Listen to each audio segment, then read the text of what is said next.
Hi! 3 பொருள் இருந்தா போதும். ஹோட்டல் ஸ்டைல் பூண்டு சட்னிய 5 நிமிஷத்துல ரெடி பண்ணிடலாம்.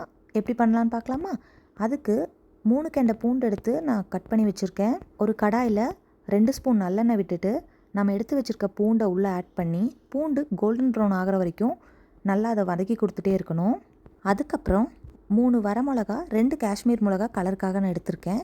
நீங்க தேவைப்பட்டா வெறும் வரமிளகா மட்டுமே எடுத்துக்கலாம். உங்க காரத்துக்கு ஏத்தாப்புல வரமிளகாவ கூடவும், குறையவும் நீங்க ஆட் பண்ணிக்கலாம். அதுக்கப்புறம் ஒரு சின்ன சைஸ் புளி எடுத்திருக்கேன். புளிய உள்ள போட்டு நல்லா வதக்கி குடுத்துட்டு, அத எடுத்து தனியா வச்சு கொஞ்ச நேரம் ஆற விட்டுட்டு, ஆறுன உடனே ஒரு மிக்ஸி ஜார்ல தேவையான அளவு உப்பு போட்டு எடுத்து அரைச்சு தனியா வச்சுக்கலாம். தாளிப்புக்கு ஒரு கடாயில எண்ணெய் ஊத்திட்டு, எண்ணெய் காஞ்சோனே கடுகு, கருவேப்பிலை போட்டு அத எடுத்து அதில ஊத்திக்கலாம். டேஸ்டியான ஹோட்டல் ஸ்டைல் பூண்டு சட்னி ரெடி ஆயிடுச்சு. இதை நீங்களும் ட்ரை பண்ணி பார்த்துட்டு எப்படி இருக்குன்னு கமெண்ட் பண்ணுங்கள். இது தோசை, இட்லி எல்லாத்துக்குமே சூப்பராக இருக்கும்.